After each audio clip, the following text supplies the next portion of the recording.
En este vídeo vamos a ver el circuito de serie de CD. Cubriremos el voltaje, la corriente, la resistencia y el consumo de potencia, así como el uso del multímetro y la oportunidad de poner a prueba sus conocimientos. Cuando conectamos componentes en un circuito eléctrico podemos conectarlos en serie o en paralelo, o podemos combinarlos para hacer un circuito serie paralelo. Empezaremos con el circuito en serie, que es el más básico, pero componentes en línea de extremo a extremo o con algún cable entre ellos, entonces estos se conectan en serie. Los electrones solo tienen un camino que pueden tomar, así que todos ellos fluirán a través de cada uno de los componentes. Por cierto, en estas animaciones utilizo el flujo de electrones que va de negativo a positivo. Podrías estar acostumbrado a ver la corriente convencional que va de positivo a negativo. El flujo de electrones es lo que realmente está ocurriendo. La teoría convencional fue la original, pero aún se enseña así porque es fácil de entender. Solo hay que ser consciente de los dos y de cuál es el que estamos usando. Cada componente tendrá una cierta resistencia. La resistencia se opone al voltaje que se aplique. Medimos la resistencia en unidades de ohms. En los circuitos en serie encontramos la resistencia total del circuito simplemente sumando todas las resistencias. Identificamos cada resistencia con una R mayúscula y las numeramos R1, R2, R3, etc. La resistencia total se muestra con una R mayúscula y un subíndice T, que representa el total de resistencia o la resistencia total. Para calcular la resistencia total de un circuito en serie es súper fácil. Simplemente sumamos el valor de resistencia de cada una. Digamos que tenemos un circuito con una sola resistencia, que es nuestra R1, y que tiene un valor de 10 ohms. ¿Cuál es nuestra resistencia total? Eso es fácil. La resistencia total es solo 10 ohms. Si luego añadimos una segunda resistencia R2 con 5 ohms de resistencia en el circuito, la resistencia total es ahora de 15 ohms, 10 más 5. Si añadimos otra resistencia de 5 ohms, entonces la resistencia total es ahora de 20 ohms. En realidad, los cables también añadirán algo de resistencia, pero esta es muy pequeña. Puede que debas tener en cuenta esto dependiendo de la precisión de tu diseño. Corriente en serie. La corriente es el flujo de electrones, como el agua que fluye a través de una tubería. Cuanto más alta es la corriente, más electrones fluyen. Medimos la corriente en unidades de amperes, pero podrás encontrar como amperios. Vemos la corriente colocando un amperímetro en el circuito para que los electrones fluyan a través de él, como un medidor de agua en el sentido de que el agua debe pasar a través de él para que podamos medirla. Podemos conectar un multímetro en el circuito para que también lea la corriente. El multímetro debe ser colocado en el circuito para su lectura. La corriente fluirá a través de este. El medidor añadirá alguna resistencia al circuito, pero es una cantidad tan pequeña que podemos ignorarla. Podemos calcular la corriente total del circuito dividiendo el voltaje por la resistencia. Así que si conectamos una resistencia de 10 ohms a una batería de 9 voltios, 9 dividido por 10 ohms nos da 0,9 amperios. Si añadimos otra resistencia de 5 ohms al circuito, eso nos da 15 ohms de resistencia, así que 9 voltios dividido por 15 da 0,6 amperios. Y si añadimos otra resistencia de 5 ohms, eso nos da una resistencia de 20 ohms, así que 9 voltios dividido por 20 ohms da 0,45 amperios. Así que podemos ver que a medida que añadimos más resistencia al circuito, la corriente se reduce, así que fluyen menos electrones y eso significa menos trabajo. Podemos visualizar eso conectando un LED con una resistencia en un circuito. Cuanto mayor sea la resistencia, más débil será el LED. También podemos usar resistencias para proteger los componentes del circuito. Si utilizo una resistencia de 100 ohms con una batería de 9 voltios, la corriente será de alrededor de 0,09 amperios o 90 miliamperios y eso será demasiado y hará explotar el LED. Si utilizo una resistencia de 450 ohms, la corriente será de alrededor de 0,02 amperios o 20 miliamperios, por lo que el LED debería estar bien. Si uso una resistencia de 900 ohms, la corriente será de 0,01 amperio o 10 miliamperios y el LED será muy débil. En un circuito en serie la corriente es la misma en todo el circuito. Eso es muy importante, así que recuerda eso. Si colocamos el medidor aquí o aquí obtenemos la misma lectura. Eso es porque solo hay un camino para que los electrones fluyan y todos se mueven juntos en la misma dirección, así que la corriente debe ser la misma. No importa dónde midamos o dónde colocamos la resistencia, incluso si intercambiamos el orden de las resistencias, la corriente será la misma en cualquier lugar de un circuito en serie. Recuerda que el voltaje es la fuerza de empuje de los electrones, es como la presión en una tubería. Cuanto mayor sea la presión, más agua puede fluir y cuanto mayor sea el voltaje, más electrones pueden fluir. Podemos ver que al variar el voltaje de una lámpara, como se ilustra aquí, la lámpara aumenta su brillo a medida que aumenta el voltaje. Cuando medimos el voltaje, estamos midiendo la diferencia. o diferencia de potencial entre dos puntos. Si medimos a través de una batería de 1,5 voltios, obtenemos una lectura de 1,5 voltios, pero si tratamos de medir a través del mismo lado, no leeríamos ningún voltaje. Solo podemos medir la diferencia entre dos puntos. Si colocamos una batería de 9 voltios en el circuito, aplicamos 9 voltios al circuito. Podemos aumentar esto conectando las baterías en serie. Así que si colocamos dos baterías de 9 voltios en un circuito en serie, entonces obtenemos 18 voltios. 3 baterías de 9 nos darán 27 voltios. Tomemos una batería de 9 voltios y agreguemos una resistencia R1 de 10 ohms al circuito. Si usamos un multímetro para medir a través de la resistencia, obtenemos una lectura de voltaje de 9 voltios. Si añadimos otra resistencia de 10 ohms, obtenemos una lectura de 9 voltios a través de las dos resistencias, pero obtenemos una lectura de 4,5 voltios si medimos a través de cualquiera de las resistencias individualmente. Así que las resistencias están dividiendo el voltaje. Si reemplazamos la resistencia R2 por una resistencia de 5 ohms, el voltaje total sería de nuevo 9 voltios, y eso es lo que vemos si medimos a través de las dos resistencias. Pero si medimos a través de la resistencia de 10 ohms, vemos un voltaje de 6 voltios, y si medimos a través de la resistencia de 5 ohms, vemos 3.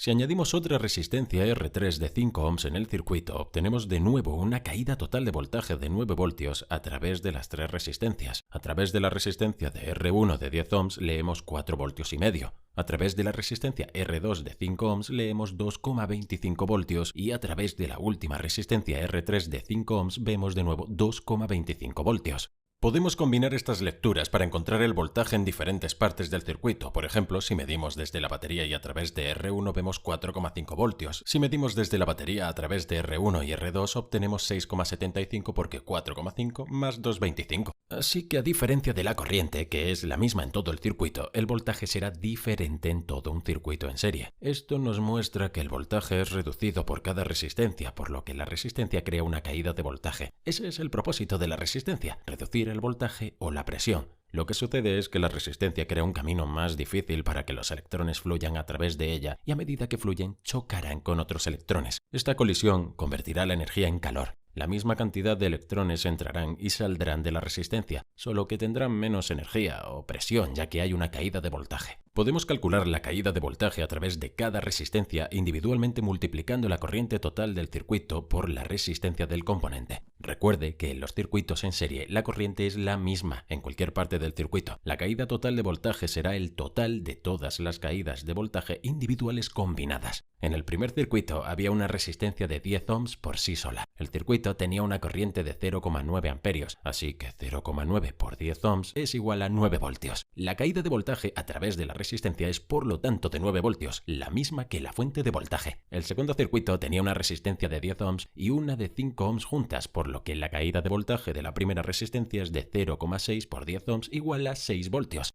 La segunda resistencia era de 5 ohms y la corriente era la misma, por lo que 0,6 amperios por 5 ohms igual a 3 voltios. La caída de voltaje total es por lo tanto de 6 voltios más 3 voltios, lo que nos da 9. El tercer circuito tiene una resistencia de 10 ohms y dos resistencias de 5 ohms. El circuito tenía una corriente de 0,45 amperios, por lo que R1 es 0,45 por 10 igual a 4 voltios y medio. R2 y R3 serán 0,45 por 5 igual a 2,25 voltios en cada uno. La caída total de voltaje es por lo tanto de 9 voltios, 4,5 más 2,25 más 2,25. Consumo de potencia en los circuitos en serie. ¿Cómo medimos el consumo de potencia del circuito? Podemos usar las siguientes ecuaciones. Podemos usar potencia, watts, igual a voltaje al cuadrado dividido por la resistencia. O podemos usar potencia igual a voltaje multiplicado por la corriente. Tal vez te preguntes cómo puede una resistencia consumir potencia. Como la resistencia está creando una caída de voltaje, los electrones están perdiendo algo de energía. ¿A dónde va esta energía? La energía eléctrica se está convirtiendo en calor. Y si miramos algunas resistencias bajo una cámara de imágenes térmicas, podemos ver el calor que se está generando. Así que el consumo de potencia es en realidad el calor que se disipa del circuito. Así que en este circuito la resistencia es de 10 ohms, la batería proporciona 9 voltios, la corriente es de 0,9 amperios y el circuito consume 8,1 watts de potencia. ¿Cómo calculamos eso? Usando el método 1, 9 voltios al cuadrado o 9 multiplicado por 9 es 81, dividido por 10 ohms es 8,1 watts. Por otra parte, 9 voltios por 0,9 amperios igual a 8,1 watts. En el circuito con la resistencia de 10 ohms y la de 5 ohms, la resistencia total es de 15 ohms y la corriente es de 0,6 amperios, así que 9 voltios al cuadrado es 81. Dividido por 15 ohms es 5,4 watts o 9 voltios por 0,6 amperios igual a 5,4. En el circuito con la resistencia de 10 ohms y dos resistencias de 5 ohms, la resistencia total del circuito era de 20 ohms y la corriente es de 0,45 amperios. Así que 9 voltios al cuadrado es 81, dividido por 20 ohms es 4,05 watts, o bien podemos usar 9 voltios por 0,45 amperios igual a 4,05 watts. En este vídeo vamos a ver los diodos para entender el funcionamiento básico, así como por qué y dónde los usamos. ¿Qué es un diodo? Un diodo se ve algo así y viene en diferentes tamaños. Normalmente tienen un cuerpo cilíndrico negro que tiene una línea en un extremo, así como algunos terminales que salen para permitirnos conectarlo en un circuito. Este extremo se conoce como el ánodo y este extremo es el cátodo, y veremos lo que eso significa más adelante. También puedes obtener otras variantes como un diodo Zener o incluso un LED, que es un diodo emisor de luz, pero no vamos a verlas en este vídeo. Un diodo permite que la corriente fluya en una sola dirección en un circuito. Si nos imaginamos una tubería de agua con una válvula de oscilación instalada, a medida que el agua fluye a través de la tubería empujará para abrir la compuerta oscilante y continuará fluyendo a través de ella. Sin embargo, si el agua cambia de dirección, el agua empujará la compuerta para cerrarla y se impedirá que fluya. Por lo tanto, el agua solo puede fluir en una dirección. Esto es muy similar a un diodo. Los usamos para controlar la dirección de la corriente en un circuito. Ahora he animado esto según el flujo de electrones, que es donde los electrones fluyen de lo negativo a lo positivo. Sin embargo, en la ingeniería electrónica es tradición utilizar el flujo convencional que va de positivo a negativo. La corriente convencional es probablemente más fácil de entender. Puedes usar cualquiera de ellas. No importa realmente, pero ten en cuenta los dos y la que estamos usando. Así que si conectamos un diodo en un simple circuito LED como este, vemos que el LED solo se encenderá cuando el diodo esté instalado correctamente. Permite que la corriente fluya en una sola dirección.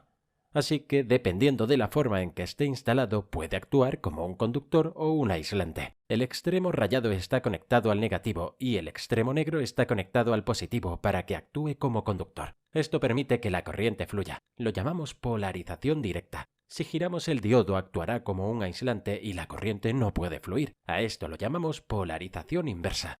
¿Cómo funciona un diodo? Como sabrás, la electricidad es el flujo de electrones libres entre los átomos. Usamos cables de cobre porque el cobre tiene muchos electrones libres, lo que facilita el paso de la electricidad. Usamos plástico para aislar los cables de cobre y mantenernos a salvo, porque el plástico es un aislante, lo que significa que sus electrones están muy apretados y no pueden moverse entre los átomos. Si miramos un modelo básico de un átomo de un conductor de metal, tenemos el núcleo en el centro, y este está rodeado por un número de capas orbitales que sostienen los electrones. Cada capa contiene un número máximo de electrones y un electrón debe tener una cierta cantidad de energía para ser aceptado en cada capa. Los electrones situados más lejos del núcleo son los que tienen más energía. La capa más externa se conoce como la capa de valencia y un conductor tiene entre 1 y 3 electrones en esta capa. Los electrones se mantienen en su lugar por el núcleo, pero hay otra capa conocida como la banda de conducción. Si un electrón puede alcanzarla, entonces puede liberarse del átomo y moverse a otro. En un átomo de metal como el cobre, la banda de conducción y la capa de valencia se superponen, por lo que es muy fácil para el electrón moverse. Con un aislante la capa externa está llena, hay muy poco o ningún espacio para que un electrón se una. El núcleo tiene un fuerte agarre en los electrones y la banda de conducción está lejos, por lo que los electrones no pueden alcanzarlo para escapar. Por lo tanto, la electricidad no puede fluir a través de este material.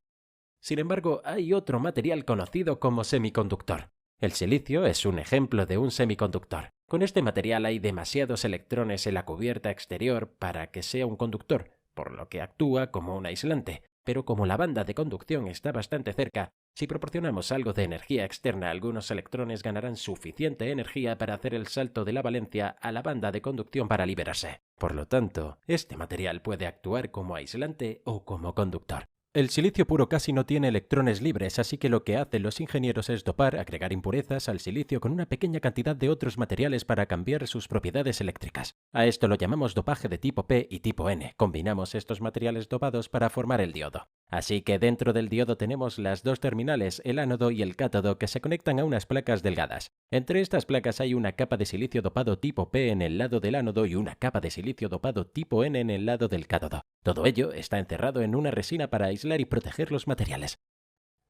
Imaginemos que el material no ha sido dopado todavía, así que es solo silicio puro en su interior. Cada átomo de silicio está rodeado por otros 4 átomos de silicio. Cada átomo busca 8 electrones en su capa de valencia, pero los átomos de silicio solo tienen 4 electrones en su capa, así que comparten discretamente un electrón con su átomo vecino para obtener los 8 que buscan. Esto se conoce como unión covalente. Cuando añadimos un material de tipo N como el fósforo, tomará la posición de algunos átomos de silicio. El átomo de fósforo tiene 5 electrones en su capa de valencia. Así que como los átomos de silicio están compartiendo electrones para obtener los 8 deseados, no necesitan este extra, por lo que ahora hay un electrón extra en el material y estos son por lo tanto libres para moverse. Con el dopaje de tipo P añadimos un material como el aluminio. Este átomo tiene solo 3 electrones en su capa de valencia, por lo que no puede proporcionar a sus 4 vecinos un electrón para compartir, así que uno de ellos tendrá que prescindir de él. Por lo tanto, se ha creado un agujero donde un electrón puede instalarse y ocupar, así que ahora tenemos 2 piezas de silicio dopadas, una con demasiados electrones y otra con pocos. Los dos materiales se unen para formar una unión PN. En esta unión tenemos lo que se conoce como una región de agotamiento. En esta región, algunos de los electrones sobrantes del lado tipo N se moverán para ocupar los agujeros del lado tipo P. Esta migración formará una barrera con una acumulación de electrones y agujeros en los lados opuestos. Los electrones están cargados negativamente y los agujeros se consideran por lo tanto cargados positivamente. Así, la acumulación causa una región ligeramente cargada negativa y otra ligeramente cargada positiva. Esto crea un campo eléctrico y evita que se muevan más electrones. La diferencia de potencial a través de esta región es de unos 0,7 voltios en los diodos típicos. Cuando conectamos una fuente de voltaje a través del diodo con el ánodo tipo P conectado al positivo y el cátodo N conectado al negativo, esto creará una polarización directa y permitirá que la corriente fluya. La fuente de voltaje tiene que ser mayor que la barrera de 0,7 voltios, de lo contrario los electrones no pueden hacer el salto. Cuando invertimos la fuente de alimentación, de modo que el positivo está conectado al cátodo tipo N y el negativo está conectado al ánodo tipo P, los agujeros se dirigen hacia el negativo y los electrones se dirigen hacia el positivo, lo que hace que la barrera se expanda y por lo tanto el diodo actúa como un aislante para evitar el flujo de corriente. Los diodos se representan en los dibujos de ingeniería con un símbolo como este. La raya en el cuerpo se indica con una línea vertical y la flecha apunta en la dirección de la corriente convencional. Cuando miramos un diodo vemos estos números y letras en el cuerpo. Estos identifican el diodo de modo que se pueden encontrar los detalles técnicos en línea. El diodo tendrá un diagrama 1,5 que se parece a este. Este diagrama representa las características de corriente y voltaje de un diodo que se grafican para formar una línea curva. Este lado es como debe ser cuando actúa como conductor y este lado es cuando actúa como aislante. Se puede ver que el diodo solo puede actuar como aislante hasta una cierta diferencia de voltaje a través de él. Si se excede, entonces se convertirá en un conductor y permitirá que la corriente fluya. Esto destruirá el diodo y probablemente su circuito, por lo que debe asegurarse de que el diodo que tiene es adecuado para la aplicación. Igualmente, el diodo solo puede manejar un cierto voltaje o corriente en la polarización directa. El valor es diferente para cada uno. Necesitarás buscar estos datos. El diodo requiere un cierto nivel de voltaje para operar y permitir que la corriente fluya en la polarización directa. Si aplicamos un voltaje menor que este, no se activará para permitir que la corriente fluya, pero a medida que aumentemos más allá de eso, la cantidad de corriente que puede fluir aumentará rápidamente. Los diodos también proporcionarán una caída de voltaje en el circuito. Por ejemplo, cuando agrego este diodo a un simple circuito de LED montado en una placa, obtengo una lectura de caída de voltaje de 0,71. ¿Por qué los usamos? Como se ha mencionado, usamos diodos para controlar la dirección del flujo de corriente en un circuito. Eso es útil, por ejemplo, para proteger nuestros circuitos si la fuente de alimentación está conectada al revés. El diodo puede bloquear la corriente y mantener nuestros componentes seguros. También podemos usarlos para convertir la CA en CC. Como sabrás, la CA o la corriente alterna mueve los electrones hacia adelante y hacia atrás creando una onda sinusoidal con una mitad positiva y la otra negativa, pero la CC o la corriente continua mueve los electrones en una sola dirección, lo que da una línea recta en la región positiva. Si conectamos el lado primario de un transformador a una fuente de CA y luego conectamos el lado secundario a un solo diodo, el diodo solo permitirá el paso de la mitad de la onda y bloqueará la corriente en la dirección opuesta. Por lo tanto, el lado secundario del circuito experimenta solo la mitad positiva del ciclo, por lo que ahora es un circuito de CC muy rústico, aunque la corriente pulsa, pero podemos mejorar esto. Una manera de hacerlo es si conectamos 4 diodos al lado secundario. Creamos un rectificador de onda completa. Los diodos controlan el paso de la corriente alterna, bloqueándola o permitiéndola pasar. Como acabamos de ver, la mitad positiva de la onda sinusoidal se deja pasar, pero esta vez también se deja pasar la mitad negativa, aunque ésta se ha invertido para convertirla también en una mitad positiva. Esto nos dará un mejor suministro de corriente continua porque la pulsación se ha reducido enormemente, pero aún podemos mejorar esto más. Simplemente añadimos algunos capacitores para suavizar la ondulación y finalmente obtener una línea suave para simular la corriente continua. ¿Cómo probar un diodo? Entonces, tomamos nuestro diodo y el multímetro. Conectamos la punta negra al final del diodo con la raya. Luego conectamos la punta roja al extremo opuesto. Cuando hagamos esto, deberíamos obtener una lectura en la pantalla. Por ejemplo, este diodo modelo 1N4001 da una lectura de 0,516 voltios. Este es el voltaje mínimo que se necesita para activar el diodo y permitir que la corriente fluya. Si ahora invertimos los terminales conectados a los diodos, deberíamos ver OL en la pantalla, lo que significa fuera de los límites. Eso nos está diciendo que no es capaz de hacer una medición. Eso es algo bueno porque mide que no puede completar el circuito, por lo que el diodo está haciendo su trabajo. Si obtenemos una lectura que conecta ambas configuraciones, entonces el componente es defectuoso y no debería ser usado. Para verificar la caída de voltaje de un diodo en un circuito, simplemente movemos el multímetro a la función de voltaje CC y luego colocamos la punta negra en el extremo de la raya y la punta roja en el extremo negro. Esto nos dará una lectura, por ejemplo, de 0,71 voltios, que es la caída de voltaje. En este vídeo vamos a ver capacitores para aprender cómo funcionan, dónde los usamos y por qué son importantes. ¿Qué es un capacitor? Un capacitor, o también conocido como condensador, almacena una carga eléctrica. Es un poco como una batería, excepto que almacena energía de una manera diferente. No puede almacenar tanta energía, aunque puede cargar y descargar su energía mucho más rápido. Esto es muy útil y es por eso que encontrará capacitores utilizados en casi todas las placas de circuitos. Entonces, ¿cómo funciona un capacitor? Quiero que primero pienses en una tubería de agua con agua fluyendo a través de ella. El agua continuará fluyendo hasta que cerremos la válvula. Entonces, no puede fluir agua. Si después de la válvula dejamos que el agua fluya hacia un tanque, el tanque almacenará parte del agua, pero continuaremos haciendo que el agua fluya fuera de la tubería. Cuando cerremos la válvula, el agua dejará de verterse en el tanque, pero aún así obtendremos un suministro constante de agua hasta que el tanque se vacíe. Entonces, podemos usar un tanque de agua para almacenar agua y suavizar las interrupciones en el suministro. En los circuitos eléctricos, el capacitor actúa como el tanque de agua y almacena energía. Puede liberar esto para suavizar las interrupciones en el suministro. Si activamos y desactivamos un circuito simple muy rápidamente sin un capacitor, la luz parpadeará. Pero si conectamos un capacitor al circuito, entonces la luz permanecerá encendida durante las interrupciones, al menos durante un corto periodo de tiempo, porque el capacitor ahora está descargando y alimentando el circuito. Dentro de un capacitor básico tenemos dos placas metálicas conductoras que generalmente están hechas de aluminio. Estos estarán separados por un material aislante dieléctrico como la cerámica. Dieléctrico significa que el material se polarizará cuando esté en contacto con un campo eléctrico. Veremos qué significa eso en breve. Un lado del capacitor está conectado al positivo del circuito y el otro lado está conectado al negativo. Por un lado del capacitor puede ver una franja y un símbolo. Esto indicará que este es el negativo. Además, la pata negativa será más corta. Si conectamos un capacitor a una batería, el voltaje empujará los electrones desde el terminal negativo hacia el capacitor. Los electrones se acumularán en una placa del capacitor, mientras que la otra placa liberará a su vez algunos electrones.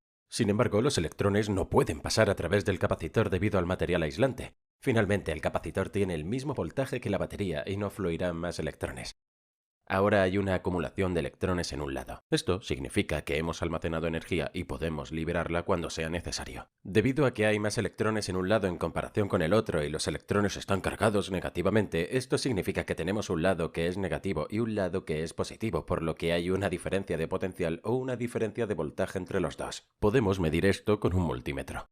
El voltaje es como la presión. Cuando medimos el voltaje, medimos la diferencia o la diferencia de potencial entre dos puntos. Si imagina una tubería de agua a presión, podemos ver la presión con un manómetro. El manómetro también compara dos puntos diferentes. La presión dentro de la tubería en comparación con la presión atmosférica fuera de la tubería. Cuando el tanque está vacío, el medidor lee 0 porque la presión dentro del tanque es igual a la presión fuera del tanque, por lo que el medidor no tiene nada con lo que comparar. Ambos son la misma presión. Lo mismo con el voltaje. Estamos comparando la diferencia entre dos puntos. Si medimos a través de una batería de 1,5 voltios, leemos una diferencia de 1,5 voltios entre cada extremo. Pero si medimos el mismo extremo, entonces leemos 0 porque no hay diferencia. Es lo mismo. Volviendo al capacitor, medimos y leemos una diferencia de voltaje entre los dos debido a la acumulación de electrones. Todavía obtenemos esta lectura incluso cuando desconectamos la batería. Si recuerdas con imanes, los opuestos se atraen y atraen uno hacia el otro. Lo mismo ocurre con la acumulación de electrones cargados negativamente. Se sienten atraídos por las partículas cargadas positivamente de los átomos en la placa opuesta, pero nunca pueden alcanzarlos debido al material aislante. Esta atracción entre los dos lados es un campo eléctrico que mantiene los electrones en su lugar hasta que se hace otro camino. Si luego colocamos una pequeña lámpara en el circuito, ahora existe un camino para que los electrones fluyan y lleguen al lado opuesto. Entonces los electrones fluirán a través de la lámpara alimentándola y los electrones llegarán al otro lado del capacitor. Sin embargo, esto solo tendrá una corta duración hasta que la acumulación de electrones se iguale en cada lado. Entonces el voltaje es 0, por lo que no hay fuerza de empuje y no fluirán electrones. Una vez que conectemos la batería nuevamente, el capacitor comenzará a cargarse. Esto nos permite interrumpir la fuente de alimentación y el capacitor proporcionará energía durante estas interrupciones. Entonces, ¿dónde usamos capacitores? Se ven un poco diferentes, pero son fáciles de detectar. En las placas de circuito tienden a parecerse a estos, y podemos verlos representados en dibujos de ingeniería como estos. También obtenemos capacitores más grandes que se usan en motores de inducción, ventiladores de techo o unidades de aire acondicionado. Y algunos así de grandes para corregir el factor de potencia deficiente en edificios grandes. Por un lado del capacitor encontraremos dos valores. Estos serán la capacitancia y el voltaje. Medimos la capacitancia del capacitor en unidades de faradios que mostramos con una F mayúscula, aunque generalmente mediremos un capacitor en microfaradios, por lo que tenemos un símbolo de micro justo antes de este que se parece a la letra U con una cola. El otro valor es nuestro voltaje, que medimos en voltios con una V mayúscula. En el capacitor, el valor del voltaje es el voltaje máximo que el capacitor puede manejar. Este capacitor tiene un valor de voltaje determinado y si excedo este valor, explotará. Te lo mostraré de nuevo con nuestro.